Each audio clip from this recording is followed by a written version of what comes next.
Bonjour tout le monde, on se retrouve aujourd'hui pour une petite vidéo sur la rentrée littéraire. Alors, la rentrée littéraire, qu'est-ce que c'est? En gros, pour ceux qui connaissent pas, c'est tous les éditeurs de littérature francophone et étrangère qui se rassemblent et qui décident de sortir entre 3 et 10 titres chacun entre fin août et tout le mois de septembre. Du coup, moi, on est en plein mois de juillet, je suis libraire, donc je commence à recevoir des services presse de la part des éditeurs pour pouvoir lire un maximum de titres, débroussailler un maximum de titres et pouvoir proposer des trucs pertinents et très chouettes à mes clients.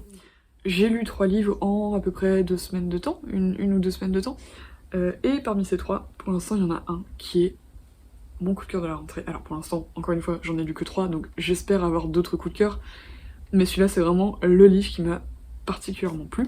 Les voleurs d'innocence de Sarah Walker chez Gallmeister. Ça se passe dans les années 50, et on va suivre 6 sœurs qui vivent avec leurs parents dans une très belle demeure victorienne. Aster, Rosalinde, Cala, Daphné, Iris et Hazel, qui est surnommée Zélie.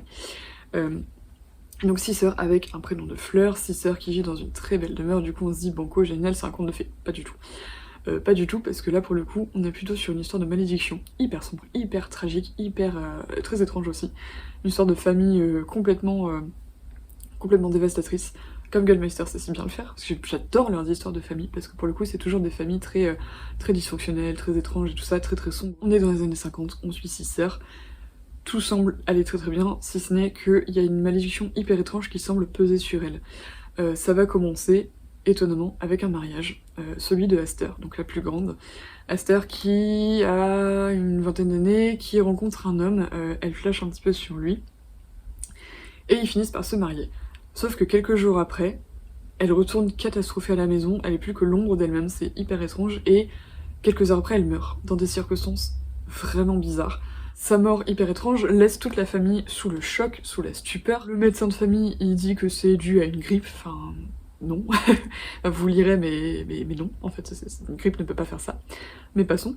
Et du coup quelques mois après, il y a Rosalinde, donc qui est la deuxième sœur, qui va rencontrer aussi un homme, qui, pareil, tombe follement amoureuse, qui rêve aussi de partir de cette maison parce qu'elle en peut plus. Du coup, Rosalinde se marie, et le lendemain, pareil, elle meurt dans des circonstances hyper bizarres, exactement comme Aster. Et du coup, les tombes commencent à s'amonceler dans le cimetière familial, les sœurs tombent les unes après les autres comme des mouches, et nous, on va suivre le point de vue de Iris, qui est la 5e sœur, et qui est bien décidée à prendre son destin en main, à choisir son destin, et à ne pas, et surtout à ne pas succomber. Ce qui m'a particulièrement plu dans ce roman. En fait, il y a plusieurs choses qui m'ont vraiment plu dans ce roman. Déjà, c'est l'histoire en elle-même qui est quand même hyper chouette. Moi, j'aime beaucoup quand il y a des destins de femmes comme ça, quand c'est un peu sombre, quand c'est un peu tragique. En gros, en fait, j'aime beaucoup les livres qui me font pleurer ou qui me font ressentir vraiment beaucoup de choses. Et celui-ci, il est génial pour ça. Celui-ci, non seulement l'histoire est hyper chouette, en plus ça me rappelle vraiment les romans des grandes autrices. Typiquement, ça me rappelle beaucoup Léo de Hurlevent d'Emily Brontë, ça me rappelle Charlotte Brontë et sa Jane Eyre, ça me rappelle le Manoir de Wildfell Hall de Anne Brontë, ça me rappelle Rebecca de Daphné du Maurier aussi. Pareil, si vous avez jamais lu, lisez-le, il est trop bien. À certains égards, ça me rappelle aussi Seul en sa demeure de Cécile Coulon, qui faisait partie de la rentrée littéraire d'il y a 2 ans, si je dis pas de bêtises, qui est une réécriture de Rebecca, mais passons. Ça m'a aussi fait penser à du Jane Austen un peu plus sombre, et du coup, j'adore, parce que j'aime beaucoup de Jane Austen. Ça m'a fait penser aussi à Virginia Woolf, enfin, en tout cas ça m'a vraiment fait penser à ces grandes autrices, ces grands romans féminins absolument géniaux. C'est vraiment un roman qui est extrêmement bien écrit, et l'atmosphère qui est extrêmement bien faite. C'est une atmosphère qui est très sombre, qui est hyper gothique, tu sais pas trop ce qui se passe. C'est aussi une très belle histoire de sœurs, une très belle histoire de femmes aussi, j'ai vraiment bien aimé. Là ici les femmes sont hyper bien construites, hyper intéressantes, et non seulement on a les 6 sœurs, mais on suit aussi l'histoire de Belinda, leur mère, qui est une histoire méga tragique pour le coup, qui voulait pas se marier, donc sa mère est morte quand Belinda est née, sa mère aussi avant elle, enfin il y a toute déjà cette malédiction là qui pèse sur les femmes chapelles.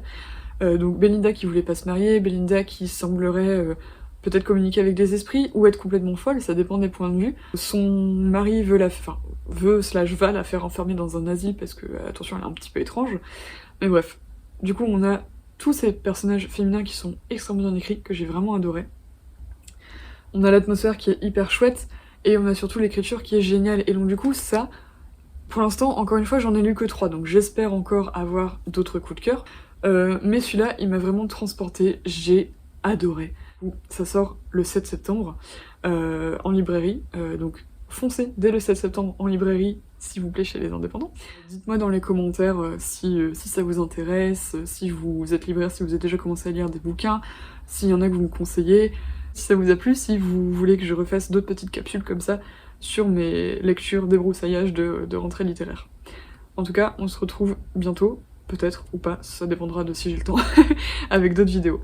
Voilà!